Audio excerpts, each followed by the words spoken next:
We're sitting here tonight with... I look forward to meeting you all. Real close and personal. To bring the fight up close and personal. we seem to be having some technical difficulties. Sorry about that. Don't worry.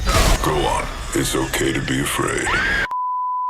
Welcome back, my legends, and today I have a special video for you guys because this video was actually requested by one of my viewers. Now, hopefully I can find your comment, but this person basically said, why don't you make a Civil War video since you believe that's gonna happen and who's gonna join whose side. So this is the video and here we go. So to start off with, we're gonna go with the most obvious one, and that is Bloodhound. Bloodhound, we do know from certain videos that Bloodhound and LOBA are very close, as in they understand each other. The heart of the wolf resides in you.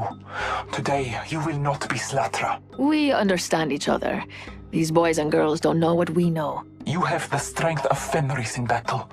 We need you still. We understand each other.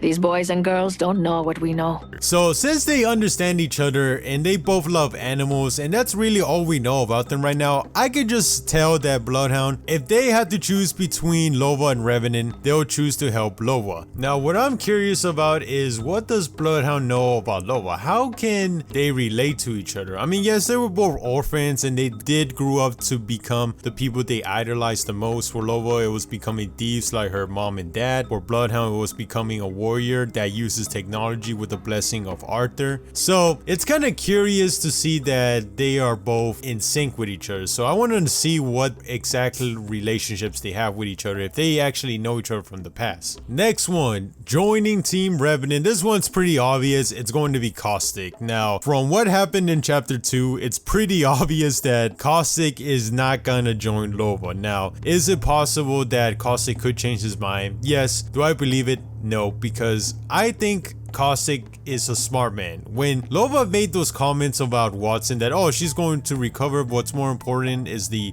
art, I think that's when he realized that, oh, okay, I see, you're just using us. So it makes more sense for Caustic to join Revenant because Revenant needs to have allies. So I'm guessing is that he's going to make a deal with Caustic where I can tell you the secrets of my ultimates. I've returned to the totem.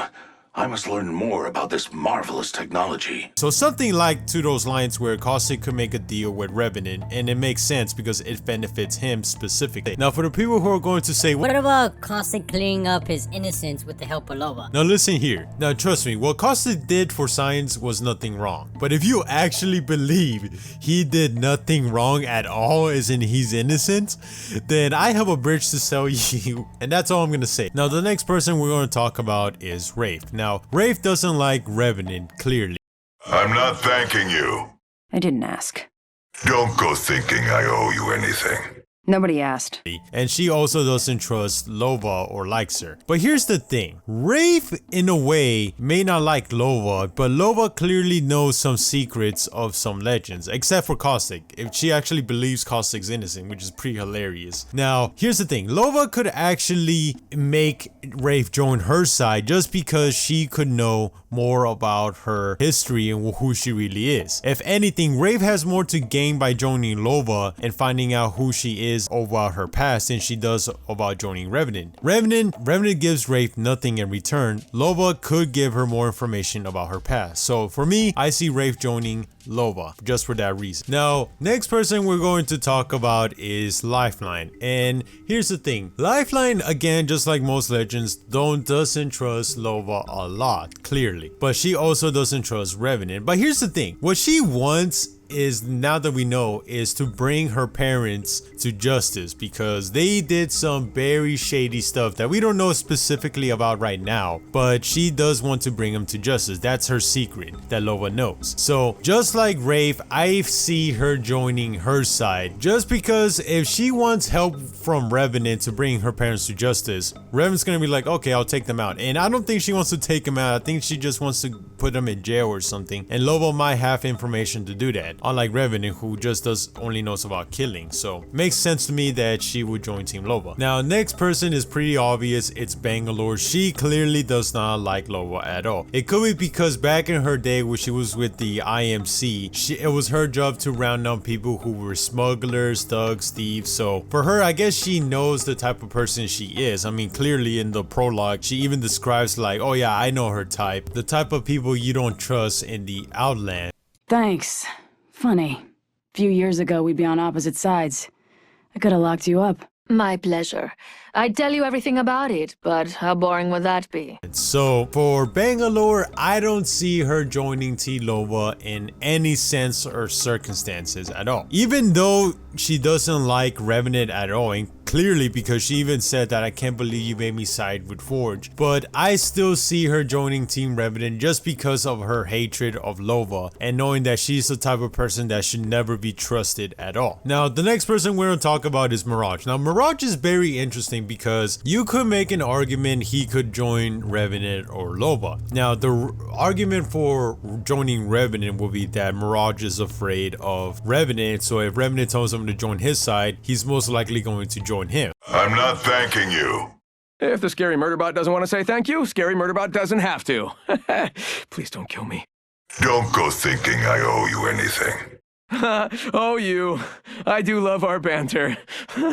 He's gonna eat me, isn't he? But here's the thing, that could work against them because Mirage, we know that Mirage did talk to Loba first. In fact, she showed up at his bar from the beginning, so he does know Loba quite a bit. And here's the other thing, we also know is that Loba knows his mom's secret, and that's what we know now is that she has some form of Alzheimer's, dementia, and nobody knows about that but him and I guess Loba. So this tells me is that Loba could convince Mirage, even though Mirage is afraid of Revenant, to join her side because she has dirt over him, where she could be like, look, if you don't join my side, I don't care how afraid you are of him, I'll tell everybody your secret. The next person we're going to talk about is Octane. Now this might come as a shock, but I think Octane is going to join Team Revenant. Now some of you are going to wonder, how can you say Octane's going to join Team Revenant even though Lifeline's in Team Loba? Now here's the thing, Octane doesn't really benefit from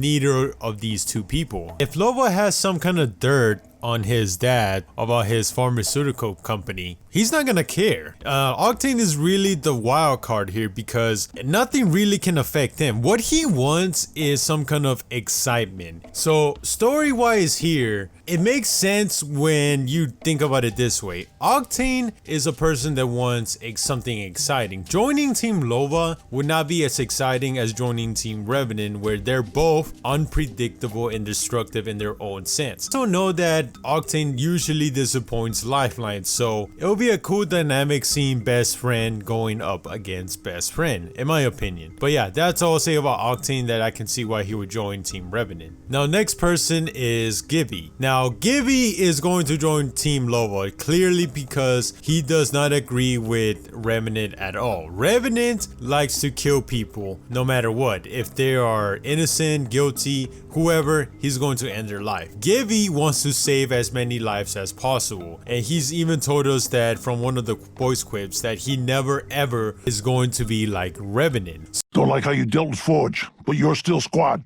For now, you just as soon see me dead. But I'm not like you. I'll never be like you. So even though he might not like Loba, I can see him joining Team Loba just because he could never be in the side of Revenant. I mean, yeah, they could be in the team together in the games. He will definitely accept him as a teammate. But Gibby willingly joining Revenant's team, I don't see it in a million years. Their ideology is too different. One saves lives, the other one takes lives. That's all I'll say about that. Next person is Crypto. Now, Pathfinder is a special person I'll talk about last. I personally don't think that Loba knows who Crypto really is. I don't think she knows he's Taejun Park, but she might have suspicions of him that, hey, this is not the guy he's saying he is. This is something completely different, but she can't prove it. Now, story-wise, I think it makes more sense for Crypto to join Team Revenant because Revenant hates the Syndicate and Hammond Robotics. and so does Crypto. But here's the thing, we know that LOBA in chapter 2, we do know that Yoko explained that she talked to the Syndicate. Right there, as soon as Crypto learns this fact, he's totally not gonna trust LOBA at all. He's not gonna trust somebody that actually talked to the Syndicate, because he's gonna be like, hey, what's happening here? How do you have connections with the Syndicate? So it makes more sense this way that Crypto will join Team Revenant, because he's gonna be highly suspicious of LOBA having those kinds of connections. Both have the same goals, just that Crypto wants to prove his innocence and then maybe destroy the Syndicate. So yeah, let's move on to Pathfinder. Now this is gonna come as a shock, but I think Pathfinder is going to join Team Nobody. He's gonna be Team Pathfinder. Now some of you are going to say, why is he gonna be Team Pathfinder? Because here's the thing, Revenant does not like Pathfinder because he's a Marvin unit, and Marvin units were created by Hammond Robotics. So I don't see Revenant letting him join just because of that fact. And we also know is that LOBA also doesn't like Pathfinder just because he's a machine, and we know this from this quote. I am. Look, no offense, but the only thing I trust less than someone who has a heartbeat, something that doesn't. So right away, I can see them both now wanting Pathfinder on their side. In fact, I want it to be some kind of joke where Pathfinder just shows up to the meetings and they give him fake information. Then he goes to like Revenant's side and be like, hey friends, LOBA said they're gonna do this plan. And then as a joke, they're like, okay Pathfinder, go tell him we're gonna do this plan. And then he goes to the other meeting and be like, hey guys, Revenant said they're gonna do this plan. So Pathfinder's gonna be like Switzerland, he's gonna be neutral. He's gonna be just like that comedy relief, I guess. Now, for those of you who are wondering about Wattson, originally I didn't have her in the video because she was injured, and we don't know how long she's going to be injured for. So she may recover in time, but I don't see her liking that all the legends are now divided. But if she has to be in the team, I'm gonna put her in Team Revenant just because Caustic's there and she might trust his judgment, even though technically I don't think she's gonna be happy about what's happening. But just to keep things at a 6v6 level, she's going to be in Team Revenant. So yeah guys, that is my theory of what the Civil War is going to look like. Let me hear you guys. What do you think, who's going to be with who and why? And I'll see you all next time. Peace.